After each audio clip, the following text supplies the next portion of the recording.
Today on The African Story, who's getting this smoke? Can we talk about tolerance in Africa or the lack of it? Do you remember when Bonang said this to a Namibian? Can he go back to the desert? What's wrong with the desert? Well, who better to ask than one of Namibia's finest, Dillish Mathews. We're not just a desert. Some South Africans have been accused of xenophobia. Have you ever experienced it? I say justice for Namibia. And why is there a party in South Africa against immigrants? You really can't make this stuff up. Have we finally reached the point where we begin to understand the consequences of intolerance?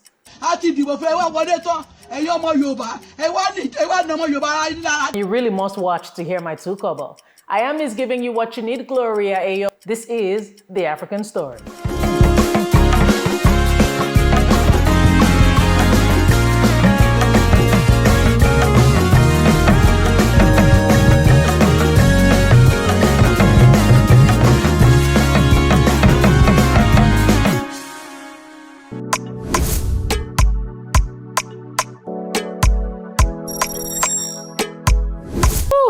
It's been rough out here in these streets. And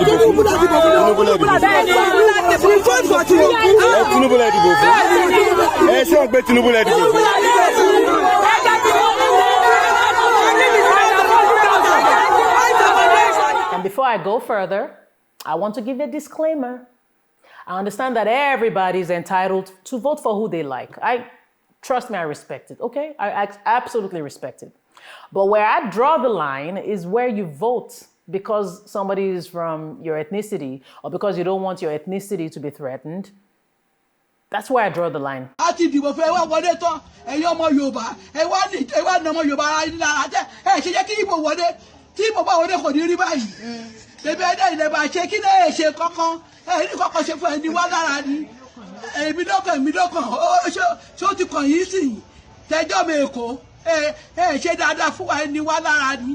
You know, I wish I could gloat and scream that I told you so, but it's actually not my style for real.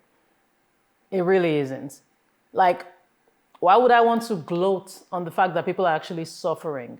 In fact, I honestly pray that the Nigerian government gets it together. Why should anybody want Nigeria to fail in order to prove a point? The big tragedy in all this is the intolerance that brought us here. I did a breakdown months ago in the episode titled Why Nigeria is Not Truly Free. You should check it out. And I don't want to dwell on that conversation, honestly, but one would actually think by now we've learned. Have you seen the tension in Nigeria? There's intense division. And in all this, does it even matter that children are suffering due to our actions? Does it matter that students are also feeling the impact of our choices? I don't want to drop out! I don't want to drop out! Now here's my tukobo. The world is moving forward, Nigeria. We don't need this. I mean, look at us in entertainment. Look at the grounds we're breaking. Look at the waves we're making. But where is the dignity for Nigerians abroad, even with all these achievements? Have you seen India? India has its own share of problems, yes. Division, yes, they have their own share. But India was on the moon recently. Shortly after that, they launched a mission to the sun. Even Saudi Arabia, with its not-so-squeaky record, is making its mark in sports. And I'm not just talking football, gaming, esports. Where were China, Dubai, Singapore when Nigeria was thriving? The world is talking AI and even AGI, and we're here fighting over ethnicity. Please make it make sense. It's been nothing but scandals in the news. We're talking wastage, COP28 delegates, procurement drama. We haven't even begun to scratch the surface on basic things like security, infrastructure, the irreducible minimum. Yet we have time to fight over which ethnic group should be in power or which ethnic group owns a state. All this talk only proves one thing. We're putting ethnicity before Nigeria. The world is moving. You see this stuff we're doing? It's so regressive. It's so archaic, so barbaric. There is no such thing as a superior or inferior ethnic group. There are only good and bad people. Please let's stop with these dangerous generalizations. As the late Obafemi Awolowo said, Nigeria is a geographical expression. If you really think about it, we were just a bunch of nations minding our business and we were forced to coexist by the colonizers. I mean, look at us. We're still being colonized by them if you really think about it. You know, it was very absurd at first, all this talk about ethnicity. But now we've become desensitized. We're slowly losing our humanity. We saw the presidential election in Liberia. The citizens put Liberia first. And even George Weah could not enjoy the advantage of incumbency because Liberia had to come first. An African proverb says, cross the river in a crowd and the crocodile won't eat you. Is being a citizen first or even being African first not more important? For us, tribalism has become the watchword. There is also the religious intolerance. Ever heard of Deborah Samuel? Those responsible for the unjust killing of Deborah Samuel were finally taken to court and they were acquitted. Yet Rhoda Jatau, who has been arrested since May 2022 for allegedly sharing a video to condemn the killing of Deborah, still has no justice. Yet we're on social media claiming ethnic superiority. We do all this and then we go abroad and we expect to be treated with respect. Even South Africa doesn't rate us as they should. And now there is actually a political party that is against foreign nationals in the country. Have you heard of Operation Dudula? Hundreds of Operation Dudula members have marched through the streets of Durban, South Africa, demanding that the government take strong action to deal with high numbers of illegal immigrants. The protesters sang and chanted anti-immigrant slogans under the watchful eyes of the police. They then proceeded to Point Police Station where they handed a memo with demands for government action on the issue of undocumented immigrants. See, I get the concerns around undocumented immigrants, but here is the thing. This move increases anti-immigrant sentiments in a country that's already dealing with a high rate of xenophobia. There have been accusations of some immigrants being involved in crime. I get that. But again, we're generalizing. There are good and bad people everywhere.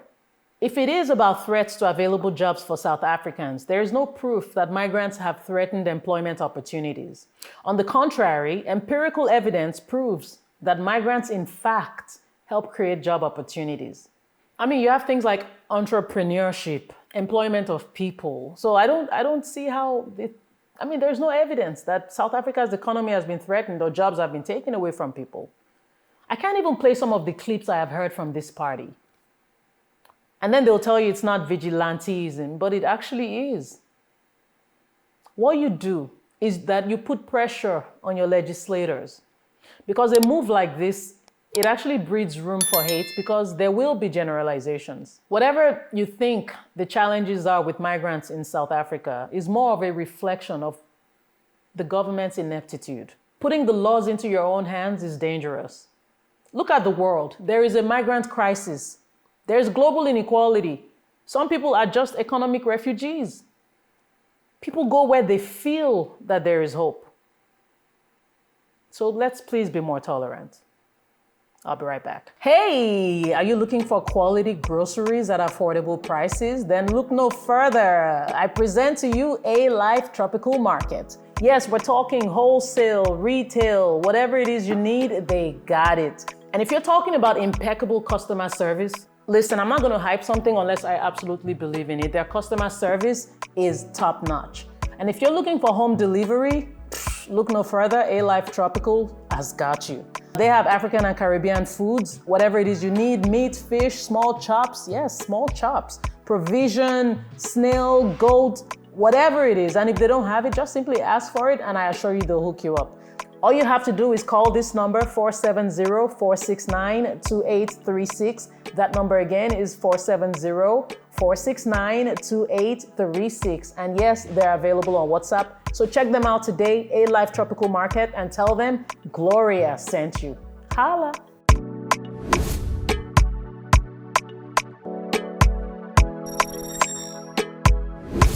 And now to a story I must visit now. It was the comment heard all around the African continent from the show Young, Famous, and African. Can you go back to the desert? Like, To the desert? And in case you have no idea what this comment was, it was by popular South African media personality Bonang Mateba, and the man on the receiving end was another popular personality, Namibia's Louis Munana. Now, if you watch the show, you'll know that there was clearly a communication issue which had Bonang riled up. Now, do I think Bonang is xenophobic? No, I don't think she is. Matter of fact, during my research, because I'm just giving you what you need, I'm going to dig for it, I stumbled upon proof of a video that she actually posted years ago. And to me, this proves that she loves Namibia. I wanted to come here to Swakopmund, where the deserts, where's the sea? It's so beautiful here. See, Bonang loves Namibia, desert and all. Now, did she say something that may be perceived as xenophobic? Yeah, she did. But see, the main issue with a comment like this is the reinforcement of negative stereotypes throughout Africa. And I hope we all know that 80% of the UAE is a desert. So one thing we should do, one thing we must do is to put respect on Namibia's name. Now, I know that not all South Africans are xenophobic, but we really do need to be mindful of how we reinforce these negative stereotypes. Which brings me to the next segment. I speak with Namibia's Dillish Mathews, who herself is a product of diversity. I'm going to talk to her about her thoughts on Namibia seeming to be reduced to a desert. Who's getting the spotlight is next. Stay tuned. Love what you see? Do you want to see more? Then follow me on all social media platforms right now.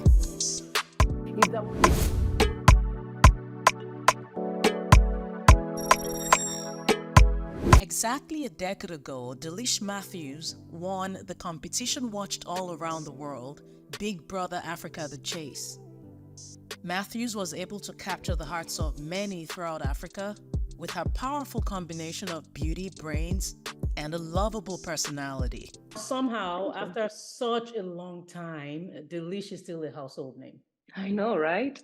How have you done that and still remain grounded? I'm not doing anything special. I'm not even in the entertainment industry anymore. Like, I'm just keeping to myself and focusing more on my entrepreneurial side, because after Big Brother, I was focused more on the entertainment side, etc., etc.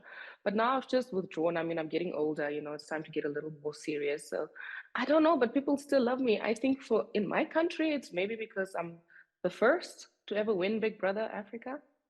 So it's a huge achievement and we're still celebrating it, but I'm not doing anything special. People still just love me. Even children that were born like 4 years ago, and I'm like, I won Big Brother 10 years ago. How come you guys know me? Yeah. It's so crazy. I think it's just a permanent crown that's there. You know what I think it is, or what I know it is? It's your personality. Like you said in interviews in the house, you weren't like trying to do anything special. Yeah, I think so too. Thank you. Thank you. You're very observant. Thank you for observing that. Because it's facts, right? It's facts. All right. We got the personality. It's not just the pretty face. It's not just the pretty face. Okay. I like that. And you have the brains, so. Do not be fooled by our modesty. Since winning Big Brother Africa, Dillish Mathews has been booked and busy. She's worked with top brands, and at some point, she even dabbled into music. The endorsement deals, they just come. I mean, I just sit at home and then the emails come, and I'm just so grateful that these things come to me. And the music, that was just a hobby. I don't think I'm gonna tap into that again. That was stuff I did in my 20s. That's okay. I'll leave it to the professionals. The people need more. I don't know. I'll think about it. Well, if you join me on a jam, I'm doing it.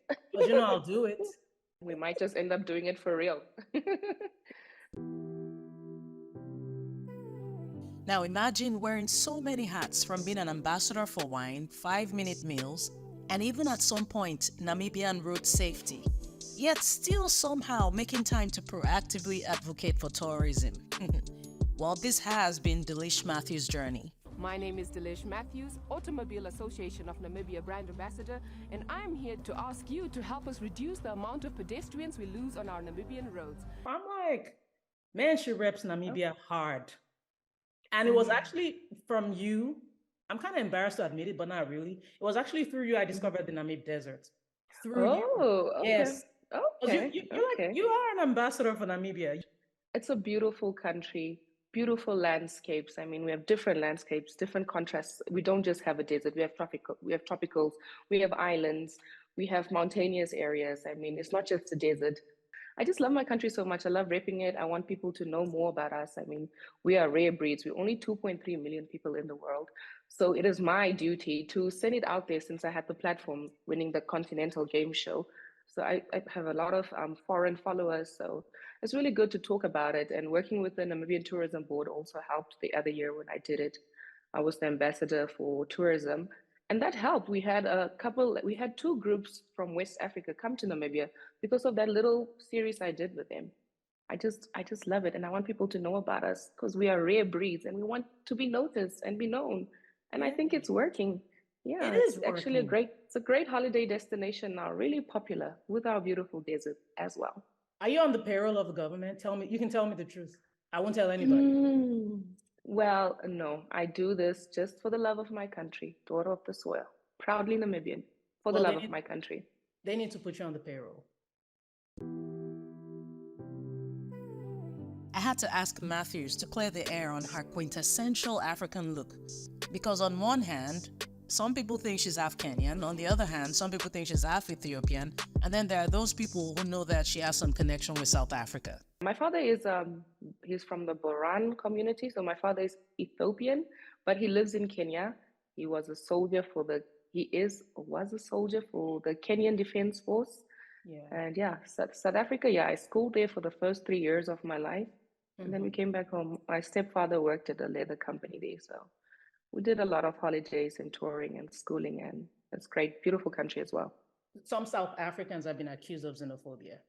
What are your thoughts on this?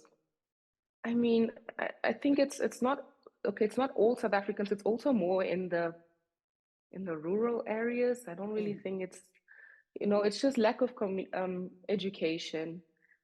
I don't really know. It's really sad. It's a touching topic, but it's not just in South Africa, but in many other countries as well. But it's mostly documented in South Africa. But I think it's gotten better now. Have you ever experienced it? Xenophobia? No, no, no. I've always felt welcome in every country I've gone to.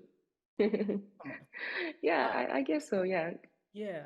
So speaking of xenophobia, and I like how you said Namibia is not just known for the desert. As you know, there was a trend all over social media, actually globally, about a certain comment that went viral regarding Namibia, being generalized as a desert.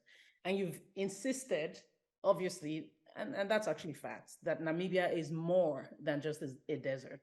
So when that comment was going around, and I'm not trying to pit one queen against another queen, I want you to sincerely tell me how that made you feel, and maybe people around you. What did you observe? How did Namibians feel about that comment? Yeah, it sucked. I think that was a little heated argument, and you say things, it rolled off the person's tongue, I think, but we're more than a desert, and the person has been here, or maybe they only took it to the desert part, but we're not just a desert. I mean, Namibia is such a great country. We have got huge land space, land masses, amazing. It's as big as Nigeria, almost bigger than Nigeria, but we're only 2.3 million people. We have more cattle than human beings here. We have the largest cheetah population. We've got white elephants, which are rare to find. We're not just the desert, there's so much more to us. And like I told you in the beginning, we've got islands as well. We've got tropical regions. It's different contrasts. I mean, there's more. That comment, yes, it was a little weird, but for us living here, we know that we're not just the desert, so it's just lack of education, and maybe we can post more and for people to see that we're not just a desert. But yeah, I don't feel anyhow about it. I'm just like, no, we're not a desert. We got more going on. Yeah, because a lot of people tour Namibia. A lot of people like it. It's a major tourist attraction, so obviously it's more. There's nothing wrong with being a desert as well. Well, that's pretty. Not a lot of people are fortunate enough to have deserts. We have the highest dunes in the world, so at least we have great places to tour around when we're free. I absolutely like that. Now, you've traveled the length and breadth of Africa, and while we're vastly different, what are some of the similarities you've seen? What I've noticed is we are just one. We've got the spirit of Ubuntu. We love and care for each other. I mean, from one African to another, if I go out and I say, "Hey, I'm from Namibia," people go out of their way to make me feel really comfortable. The hospitality is amazing. Food similarities, the way we prepare it, cultures.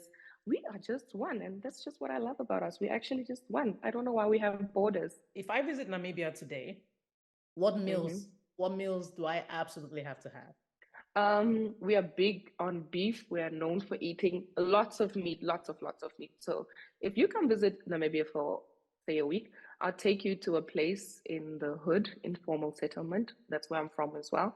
And I'll take you to a place where they grill meat on like a fire. It's like suya for you guys. So we call it Okay. kapana over here. So you'll eat bunch of meat. And then pap, it's like swallow. Like Yeah, South African I'll pap? make yeah, like South African pap, similar. We're Southern Africa, so we have the same. It's from maize meal, regardless. Okay. But we have one in my culture where we make it from mahangu. It's really good. It's like brownish in color, almost similar to sorghum, but not really. It's really good. We have chicken, the hard body chicken. Oh, I love that. Mopani worms. Have you ever had that? Worms? Yeah, like worms What did you from a call them? mopani tree. Mopani worms from the mopani tree. Mopani worms. That's I'll send. you eat it? I mean, obviously you do. I eat it like crazy. I eat it like people freak out when they see us eat it, but it's so delicious, full of Oh, nutrition, high in protein. Come on, it's so worth it. I'm gonna send you a picture after this, and hopefully you'll try it one day with me. It's like fear factor. oh, for real? But I mean, if you're saying it's delicious, then Scary, but it's so delicious and highly healthy. You'll love it. absolutely will try it. I didn't think I would ever, but I will. Because we have delicacies where I'm from. We have they call it esusu. I don't really know the English word. It's like it's literally Yeah. bugs, and they come Mm. like during the rainy season, and they say See, they taste good. I've never tried it. I've seen people eating it and enjoying it, but maybe I should. See, this is where the similarities and things we have in common as Africans come from because we have that here too. In my culture, when it rains, those little bugs, we take them as well. They fry it up and we eat it.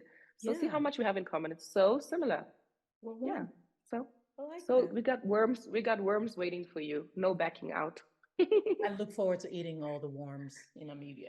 Okay, okay, great. Finally, what is next for Delish? What's in the pipeline? You said maybe on the music, because I'm kind of putting pressure on you a little bit, but what's in the pipeline for Delish? Okay, definitely no more music. I think I've left that phase of my life. I know, stab to the heart. No more music. I'm just really focusing on my entrepreneurial side, and it's really been very lucrative for me. I'm happier also. I'm doing what I really love. I'm not telling people what I do anymore because I've seen in the past that I have cracked my eggs before they hatched and things just kept going south, down, up. So I've got lots in store for me, not too much crazy things going on, but I'm just happy, successful, and balling. All Oh, that yeah. matters. Yes. No acting? Acting, definitely. I need to capitalize on that. I think I will focus more on that next year, perhaps. They keep calling me for castings, but it's just so far. It's mostly in Nollywood. It's I so was gonna far, say. and it's just time, yeah, and it's clashing. But yeah, they want a little piece of Delish over there, so I'm definitely Okay. gonna tap into Nollywood again. I love it so much over there. And I think that's a huge market for you. I know Nollywood directors are watching right now, like, what? Is she maybe ready? Yeah, Yeah, we want to see you on yeah, Netflix. So get on it. yeah. Definitely. I'm on it. I love it. You It's love nice it. to, yeah. I love acting. You get to be somebody else. It's so cool. It's part of my many personalities. Makes everything so much fun. And you've done a good job with acting. So yeah, I've seen you in a couple Thank of you. roles. You've done really well. Delish, this was absolutely fun and such a joy to have you on. I Yeah. appreciate you so much. Thank you so much for having me, Gloria. Thank you. It was great. My absolute pleasure.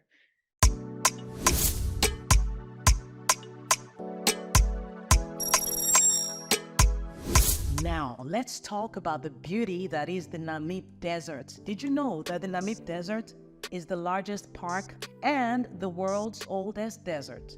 Did you know that the desert stretches along the coasts of South Africa, Angola, and Namibia.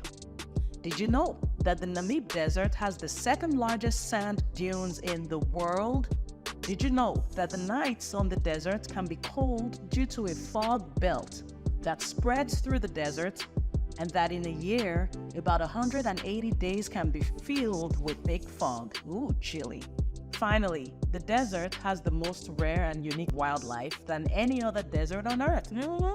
So the next time you wonder about a great destination spot, make sure you consider the beautiful Namib Desert. And it is not all gloom, Africa. We have some traces of unity. I mean, the African Union is partnering with Caribbean nations. You know what they're trying to do? They're trying to get European nations to pay for historical mass crimes. Now, I don't know how I necessarily feel about seeking reparations in general, but you see this sort of unity? I love to see it. Absolutely. In Rwanda, Paul Kagame has dropped visa restrictions using this mode to promote more unity within the continent. I truly hope that we can all begin to see the beauty in diversity. We have an appreciation for all things foreign. We do.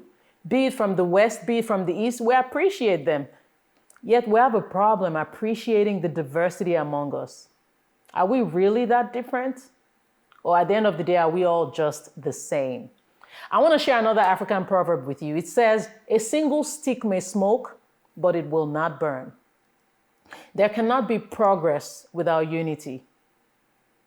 Think about it. Thank you, Bloom86 Media, for your awesome editing as always. And I thank you all for tuning in. I truly appreciate you. Without you, there is no such thing as the African story. For real, like literally. Thank you so much. Until I come your way again, I am Miss Giving You What You Need, Gloria Ayo. Stay true, stay kind, stay beautiful. This is The African Story. Ow!